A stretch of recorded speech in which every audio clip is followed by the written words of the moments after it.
প্ৰথম অভিযান 1909 চনত কামৰূপত হয় সেই অভিযানত মোগলে পৰাস্ত হয় এই কথা অসমৰ ইতিহাসত আলোচনা কৰা নাই তাৰ অসমখন সেই সময়ত ৰক্ষা কৰাৰ কাৰণে দৰঙৰ ৰজা পৰীক্ষিতৰ ভাতৃ বলিনাৰায়ণ আৰু পৰীক্ষিতৰ পুত্ৰ চন্দ্ৰনাৰায়ণ প্ৰায় 30-40 বছৰ যুদ্ধ কৰিছিল সেই কথা ইতিহাসত লিখা নাই আমাৰ বিশেষকৈ যি ছাত্ৰ আন্দোলনে আমাক জয় কৰিব লাগিছিল তাৰ গোলামী মানসিকতাৰ কাৰণে আমি বাৰে বাৰে ঠেকেচা খাইছোঁ ওচৰৰ যিটো বাছাৰী নাও সেই নাওটো মোগলতকৈ উন্নত সেই নাও মোগলতকৈ উন্নত সেইকাৰণে মোগলে নৌযুদ্ধ তেওঁলোকে নোৱাৰে কাৰণ ডিঙাবিলাক ওখ ওখ আৰু তেওঁলোকে বহুত পাকল আজি যদি আমাৰ এনাৰ্জি হৈছে তেওঁলোকৰ এনাৰ্জি হওক তেওঁলোকে ট্ৰাইবেল হিচাপে বেনিফিট পাব আমিও ট্ৰাইবেল স্বীকৃত ট্ৰাইবেল এবছৰৰ কাৰণে হয়তো হয় ধৰ্ম উৎসৱ এইবোৰ কৰোঁতে কৰোঁতে মানে একদম আপুনি সকলোবোৰ এইটো যুদ্ধ বিগ্ৰহ বাদ দিলে তিব্বত যায় ধৰ্মস্থানত পাইছে আজি জিঞ্জাৰ হোটেল থিয় হৈ আছে অমিয় কুমাৰ দাস ইণ্ডিয়া ছ'চিয়েল ছিলে যে চিলাৰায়ৰ যিটো ভৱন আছে তাত জাবৰৰ দম অৰ্থাৎ অসম চৰকাৰৰ বাবে আমি জাবৰৰ দম জমা কৰিব পৰা ঠাই প্ৰথম অকণমান ইতিহাস ভ্ৰমণ যোৱা প্ৰায় মই 20 বছৰ লেখা মেলা কৰিলোঁ কেইখনমান কিতাপত কিছু লেখা মেলা কৰিলোঁ প্ৰথম অকণমান ইতিহাস চমুকৈ ক'ব লাগিব কাৰণ সময় লিমিটেড ইতিহাস ভ্ৰমণখন এইকাৰণে কৰিব লাগিব ইতিহাসৰ লগত যদি কানেক্ট কৰি নলওঁ তেতিয়াহ'লে আমাৰ বৰ্তমানটো বুজাৰ অসুবিধা কাৰণ বৰ্তমান ভৱিষ্যতত তাৰ ইতিহাসত পৰিণত হ'ব 1612 খ্ৰীষ্টাব্দত মোগলে যেতিয়া বংগখন সম্পূৰ্ণৰূপে বিজয় কৰিলে দখল কৰি ল'লে মোগলৰ তেতিয়া সুবিধা হ'ল ইছলামৰ প্ৰথম কাম আছিল যেতিয়া বংগ বিজয় হৈ গ'ল কোচবিহাৰ আৰু কোচহাজোৰ অৰ্থাৎ কামৰূপ আমি দখল কৰিব লাগে গতিকে পত্ৰ প্ৰেৰণ কৰা হ'ল যে আপোনালোকে সাৰেণ্ডাৰ কৰক আৰু সাম্ৰাজ্যবাদী অৰ্থ সাৰেণ্ডাৰ কৰক সেই সাৰেণ্ডাৰ পত্ৰ পোৱাৰ লগে লগে লক্ষ্মীনাৰায়ণৰ যিহেতুকে তেতিয়া পৰীক্ষিত নাৰায়ণৰ যুদ্ধ আছিল এইবিলাক মই বহলাই নকওঁ পৰীক্ষিত নাৰায়ণ লক্ষ্মীনাৰায়ণ আপোনালোকে জানিব লাগিব নাজানিলে আপোনালোকে পঢ়ি ল'ব তেতিয়া খুৰাক আৰু হেৰি হয় ভতিজা হয় তেতিয়া লক্ষ্মীনাৰায়ণে লগে লগে বৈশ্যতা স্বীকাৰ কৰে মোগলৰ আৰু পৰীক্ষিত নাৰায়ণৰ বিৰুদ্ধে যি যুদ্ধ কৰা হ'ব নালাগে তেওঁ কৈছে মই সহযোগ কৰিম বুলি কয়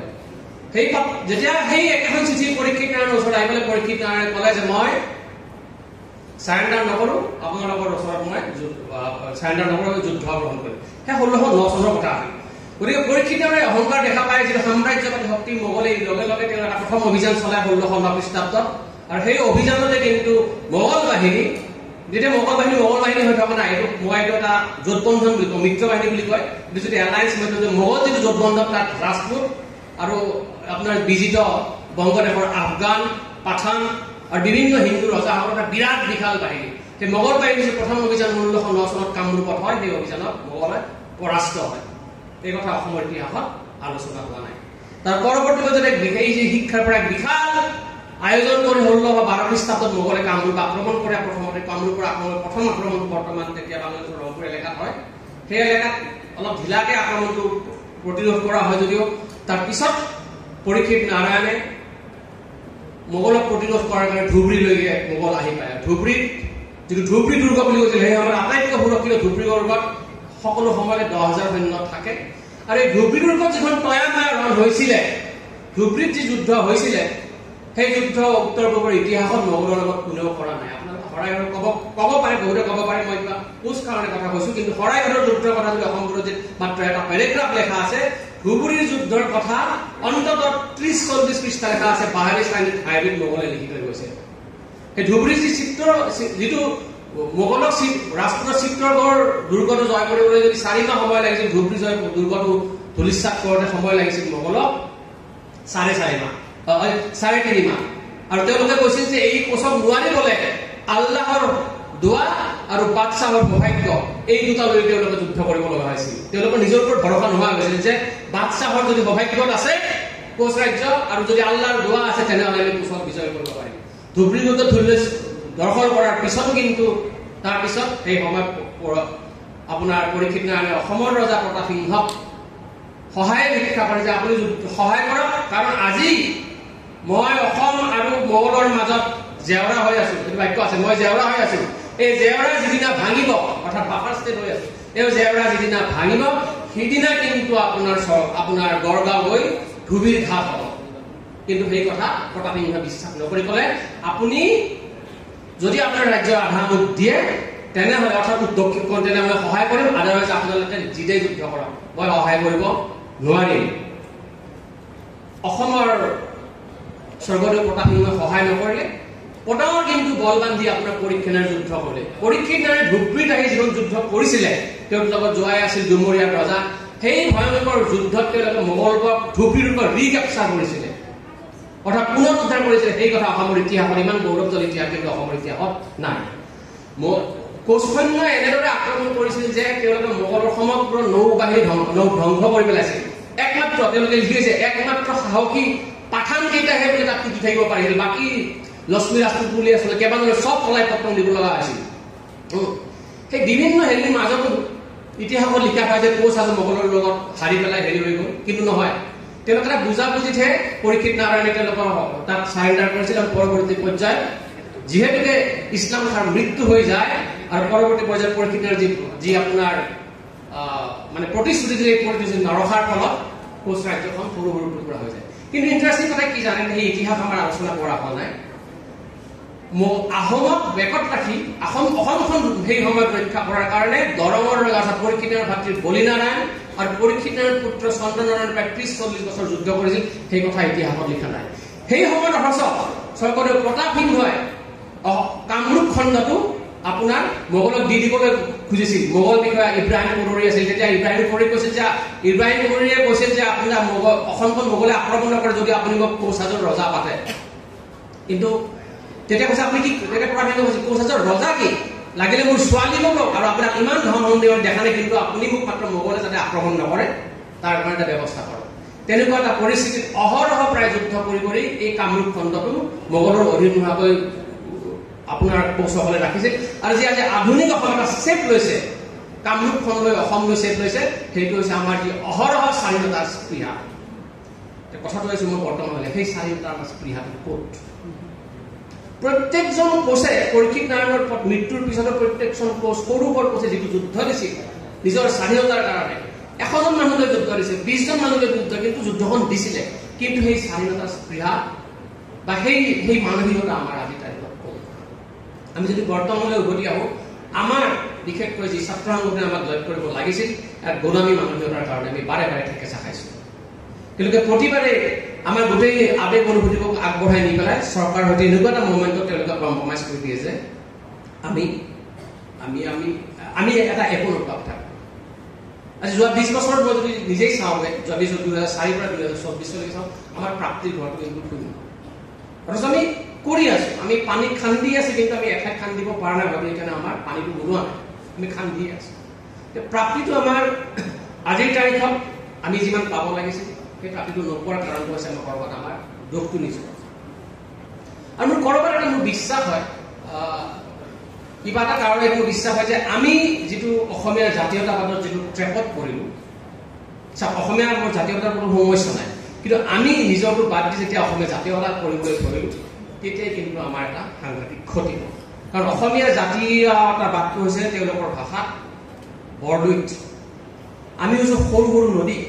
ক্ষুদ্ৰ জনগোষ্ঠী ক্ষুদ্ৰ নৃগোষ্ঠী আমি সৰু জান জুৰিৰ দৰে বৰদৈতত জাহ যাব লাগিব তেতিয়া অসমীয়া জাতি হ'ব কিন্তু আমি বৰদৈত নহয় জানো নিজে এটা আমি ব্ৰহ্মপুত্ৰ নহয় জানো ব্ৰহ্মপুত্ৰৰ পাৰত আমি যুদ্ধ কৰা নাই জানো ব্ৰহ্মপুত্ৰৰ পাৰে পাৰেতো আমিয়ে আছো ব্ৰহ্মপুত্ৰৰ নিজা নাম আছে কোচ ভাষাত লাউতি আমি কিয় যাওঁ আমিওতো ডাঙৰ নদী আমি ষ্ট্ৰীম হয় জানো গতিকে সেই যাওঁতে আমাৰ কি হৈছে আমি যেতিয়া সেই জাতীয়তাবাদত থাকো তাতে আমি অসমীয়া মানুহখিনি থাকিব যিখিনি আপাৰ ক্লাছ হেণ্ডেল কৰে মই বেয়া ভাৱ পোৱা নাই আমি যিকোনো ইউনিভাৰ্চিটিত যিকোনো ছেক্ৰেটৰিয়েটত যাওঁ মেইন পজিশ্যনসমূহ কাৰ আছে আজি ৰিজাৰ্ভেশ্যন নালাগে বুলি কয় যিকোনো ইউনিভাৰ্চিটিত আপোনালোকে যাওক আপোনালোকৰ ইয়াৰ পৰা যিকোনো সমগ্ৰ হেড অফ দ্য ডিপাৰ্টমেণ্টৰ কেইটামান কথা বাদ দি পেলাই ক'ৰবাত অকণমান ভিন্নতা থাকিব পাৰে মূলতঃ কাৰ অভিন্নত আছে অৰ্থাৎ আমি সেই মূল্যটো পোৱা নাই আমি আগবাঢ়িব পৰা নাই আপোনালোকে যদি গাড়ীত গৈ আছে আমি চাইকেলত গৈ আছো যদি আমাৰ চৰকাৰটো মাজে মাজে ফুটাই দিয়ে হা বিভিন্ন চৰকাৰী ষড়যন্ত্ৰৰ আমাৰ চৰকাৰটো ফুটাই দিয়া হয় তাত আমি আগুৱাব পৰা নাই গতিকে গাড়ীত গৈ থকা মানুহৰ লগত চাইকেলত গৈ থকা যাৰ চকাত পাম নাই তেওঁলোকৰ তুলনা হ'ব মানুহে ৰিজাৰ্ভেশ্যন এগেইনষ্ট তাপস বৰ্মনৰ কথাটো তেওঁলোকৰ ব্যক্তিগত অভিজ্ঞতাৰ পৰা গোটেই জনজাতিৰ বিষয়টো বৰ ধুনীয়াকৈ বুজাই থৈ গৈছিলে মই এইটোৱে কওঁ যে আমি কি খাওঁ আমাক বহুত দেখোন আমি এইটো নাখাওঁ কাৰণে নাপাওঁ আমি এনেকৈ নানাচৰ কাৰণে জনজাতি নাপাওঁ আমি এইটো ভাষা নাপাওঁ কাৰণে প্ৰশ্ন সেইটো নহয় আমি তেতিয়াই মোগলৰ সমপৰ্যায়ত যুদ্ধ কৰিছিলোঁ যিটো কামান ইউজ কৰা হৈছে মোগলৰ সপ্তম পৰ্যায়ৰ কাৰণ আনকি মোগলে লিখি হৈছে কোচৰ যিটো বাছাৰী নাও সেই নাও মোগলতকৈ উন্নত সেই নাও মোগলতকৈ উন্নত সেইকাৰণে মোগলে নৌযুদ্ধ তেওঁলোকে নোৱাৰে কাৰণ ডিঙাবিলাক ওখ ওখ আৰু তেওঁলোকে বহুত পাকৈত তেওঁলোকে ডিজুত টকা তেতিয়া তেওঁলোকে গুলি বাৰুদ সম্পূৰ্ণ কামান সামান ইউজ কৰে সম্পূৰ্ণ সমপৰ্যায়ৰ কামান ইউজ কৰে হয় আমি নিজকে সেইকাৰণে আমাৰ যিটো আমাৰ ৰাষ্ট্ৰ নিৰ্মাণৰ যি প্ৰক্ৰিয়াৰ মাজে গৈছো এইটো জন্য জনগোষ্ঠীয়ে নাই গতিকে মোৰ কোনো জনগোষ্ঠীৰ প্ৰতি বিক্ষোভ নাই কিন্তু কথাটো হৈছে আমাৰ ভূমিৰ অধিকাৰ গতিকে ভূমিৰ অধিকাৰ তাৰে কাৰণে বিধান তাৰে কাৰণে কি ক্ৰাইটেৰিয়া কি আছে নাই নাজানো কোন জনজাতি হৈছে তো মই নাজানো কিন্তু মোৰ মাটিটো তেখেতে ২০০০ মিটাৰ মাটিটো বেছিব নোৱাৰে কিবা তেওঁ মানকাছৰ যিখন গাঁও আছে তাত উভতি গৈ গাঁওখন বিচাৰি পোৱা নাই তাত বেলেগ মানুহে সোমাই গৈছে অৰ্থাৎ আমি সংৰক্ষণ কৰিব পৰা নাই যদি আমি নিজে সংৰক্ষণ কৰিব পাৰিবলৈ যদি আমি নিজৰ অস্ত্ৰ তুলি ল'ব লাগিব যেটো নিশ্চয় তেতিয়া আপুনি উগ্ৰপন্থী নাম পাব চৰকাৰ দায়িত্ব আছে যে নাই আমাক ভূমিপুত্ৰ হিচাপে আমাক সুৰক্ষা দিয়াৰ তেওঁলোকে এইটো আমাক বঞ্চিত কৰিলে বিভিন্ন মিঠা মিঠা কথা কৈ আমি মিঠা কথাত আমি নাচি বাগি থকা আমাৰ নেতাসকলে তাৰ অৰ্থাৎ আজি আমি যিখিনি ঠাইত আমি অধিকাৰ কৰিছো ইতিহাস মানে অসম কামৰূপ আৰু বেহা কামৰূপ মানে পৌছাটো এইখনেই অসমৰ ঐতিহাসিক বাকী আছে সব সকলো আছে কিন্তু ইতিহাসত যদি পাতে যায় আমি তাৰ কাৰণে আমাক সন্মান দিব লগা নাই আজি আমি যিটো আমাৰ এটা সংগ্ৰাম হৈছে জীয়াই থকাৰ সেই সংগ্ৰামটোক আমাক আমাৰ প্ৰাপ্য অধিকাৰ কৰি দিয়া পৰীক্ষিত নাৰায়ণ মোগলৰ বিৰুদ্ধে যুদ্ধ কৰা এটা কামান ১৯৭১ চনত আমাৰ ককিলাবাৰীৰ ফাৰ্ম মই উদ্ধাৰ হৈছে আমাৰ মোৰ ঘৰৰ পৰা প্ৰায় ১০-১৫ কিলোমিটাৰ দূৰত তাত যুদ্ধ ফাৰ্ম এটা তাত সনাতন কোচতে মোগলৰ বিৰুদ্ধে যুদ্ধ কৰিছিলে সেই য'ত ককিলাবাৰীৰ ফাৰ্ম এতিয়া BTADৰ আণ্ডাৰত তাৰ কোচসকলে কিন্তু এতিয়া বড়োসকলক অধিক কাম কৰিব লাগিব যাত মেক্সিমাম মানুহ কিন্তু ১৯৪০ চনৰ পিছত অহা মানুহ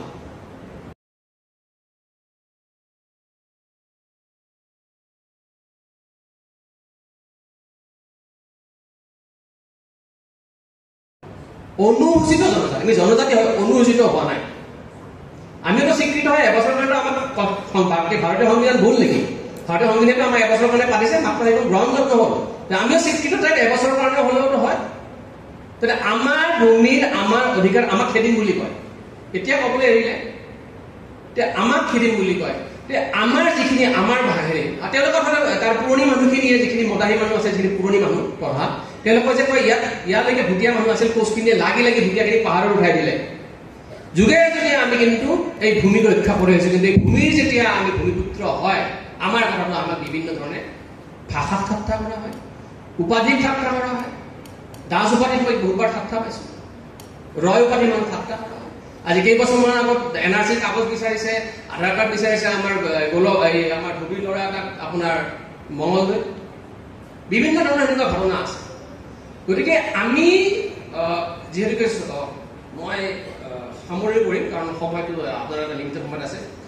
কিন্তু এই গোটেই বিষয়টো যদি আমি যদি সোচ্চাৰ নহওঁ আমি যদি নিজৰ অধিকাৰৰ বিষয়টো যদি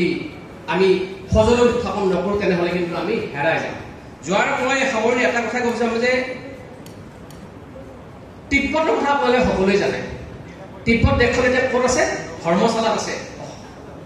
ধৰ্ম উৎসৱ এইবোৰ কৰোঁতে মানে একদম আপুনি সকলোবোৰ এইটো যুদ্ধ বিগ্ৰহ বাদ দিওঁতে তিব্বত যায় ধৰ্মশালাত পাইছে আমাৰ ভৱিষ্যত গতি কিন্তু সেইটো এতিয়া চিলাৰায় ভৱনবিলাক যে বনাই আছে অলপ ডাঙৰকৈ বনাবলৈ মই অনুৰোধ কৰোঁ কাৰণ তাতে হয়তো যদি শৰণাৰ্থী আমি ঠেলা হেঁচা কৰিব লাগিব কাৰণ আজি যিটো গুৱাহাটীৰ মাজত চিলাৰায় ভৱন আছিল তাৰে সন্মুখত জিঞ্জাৰ হোটেল আকৌ ৰকেৰী ইনষ্টিটিউট নিজে কাম কৰা চিলাৰায় ভৱনটো একদম একেলগে ভাঙি দিলে আমাৰ তেতিয়া যেতিয়া দায়িত্বত আছিল যিবিলাক মানুহ ভামক মামা কি যায় ডাঙৰকৈ বনাই দিব গুৱাহাটীৰ মাজতে দিলে বনাই দিব আজি জিঞ্জাৰ হোটেল থিয় হৈ আছে অমীয় কুমাৰ দাস যিটো ছ'চিয়েল মিডিয়াত আছে চিলাৰায়ৰ যিটো ভৱন আছে তাত জাবৰৰ দম অৰ্থাৎ অসম চৰকাৰৰ বাবে আমি জাবৰৰ দম জমা কৰিব পাৰোঁ ঠাই অসম চৰকাৰৰ কাৰণে আমি জাবৰৰ দম জমা কৰিব পৰা ঠাই ক'ৰবাত সাংঘাতিক প্ৰগ্ৰেছিভ হোৱাৰ পিছত প্ৰগতি হোৱাৰ পিছত মোৰ মনত ক'ৰবাত লাগে আমাৰ প্ৰতি ক'ৰবাত যেন বৰ্ণ হিন্দু মানুহখিনিৰো ব্যক্তিগত হোৱা নাই জেনেৰেলাইজ কেটেগৰীছে বৰ্ণ হিন্দু মানুহখিনিৰো আৰু জনজাতিখিনিৰো আমাৰ প্ৰতি কিবা এটা হিংসা ভাৱ আছে কিন্তু ইতিহাসত আমাৰ জনগোষ্ঠীয়ে কোনো জনগোষ্ঠীৰ প্ৰতি বিৰূপ মন্তব্য কৰা নাই বা এইটো জনগোষ্ঠীক আমি বুলি এইটো বুলি মাতো যেনে আমাক আহোমকে ভেটেৰী বুলি মাতে আমি মাতা আমাৰ হাৰসা বুলি গালি পাতে আমি কিন্তু বুলি গালি পাতা শব্দ আমাৰ ইতিহাস নাই আমাৰ কামৰূপত প্ৰচলিত আছে কুজ ভেলকা খালে চেলকা এইটো আপাৰ কাষ্ট সমাজত আছে কুজ ভেলকা খালে চেলকা কলিতাৰ ঘন ঘন ঘাটি হাজাৰ দিন হওক বামুণ কায়পন নাতি তাৰ ভিতৰত সবতকে বুদ্ধি নোহোৱাটো কুজ ভেলকা বুলি কৈছে মানে ভেলকা মাৰিছে দেখা কামৰূপৰ ভাষা গতিকে সেই ভেলকা আমি এই ভেলকা অনাগত দিনত আপোনালোকক মই এটাই অনুৰোধ আপোনালোকে আহিব যাব তাৰ মাজত ব্যক্তিগত সমস্যা ব্যক্তিগত কেৰিয়াৰত বিবাহ আৰু আদি কৰি আপুনি হেৰাই যাব কিন্তু তাৰ মাজত সপ্তাহত যদি 1 ঘণ্টা জাতিটোৰ কথা ভাবি 1 ঘণ্টা কাম কৰে মই জাতিটো ভুলে পালে আকৌ জাতিষ্কাৰ হেৰাই নাযায় কিন্তু যদি যুঁজিবলৈ এৰা যায় মই কৈছো মই 1612 পৰা 1617 লৈকে এটা জাতি মোগলৰ বিৰুদ্ধে যুঁজিছে মোগল শেষ হৈ গৈছে আমাৰ যুদ্ধ চলি থাকে আমি নিজকে ভাল বুলি নকওঁ আমাৰ বহুত দুখ আছে কিন্তু এটি কিন্তু লাগাতকে বেছি যত্ন মিলিছে আমাৰ যদি আমি এনে এনেকা মানুহখিনি আমাৰ সেইটোৰ পৰা ওলাই আহিব লাগিব আৰু যে আমাৰ গানৰ মাজত খালি যে আপুনি দেখিছে সেলিব্ৰেশন নাই আমি সেলিব্ৰেট কৰিবলৈ একো নাই খালি বিৰহ সাৰিয়া গেল হাৰিয়া গেল আমাৰ গান বিলাক খালি বিৰহ যে আমাৰ উৎসাহ নোহোৱা গ'লে জীৱনটো সব মিলে আমাৰ ডেকা ল'ৰা কালকো মানে এটা যিবিলাক সব ডেকা ল'ৰা ছোৱালী গানবিলাকৰ খালি বিৰহ মানে আমাৰ পোৱাৰ প্ৰতি হেঁপাহটো নোহোৱা হৈ গ'ল তাৰমানে বাকী যে লোকগীতখিনিতো মই নকওঁৱে লোকগীতখিনিতো বিৰহ খালি ৰাতি উঠিও মানে বিৰহ এটা ৰাতি কেনে দাগ দিলো প্ৰাণ কপিলাৰে হা মনে ৰাখো নিবিয়া গৈছিল জালিয়া কেনেকৈ সেইটো এতিয়াও মোক মানে এতিয়াও ইমান বিৰহত গায় ল'ৰাবিলাকে গতিকে আমাৰ পোৱাৰ হেঁপাহটো নোহোৱা হৈছে পোৱাৰ হেঁপাহটো আনক আৰু অনাগত দিনত আপোনালোকে আমাৰ জাতিটোক চেভ দিব লাগিব ধন্যবাদ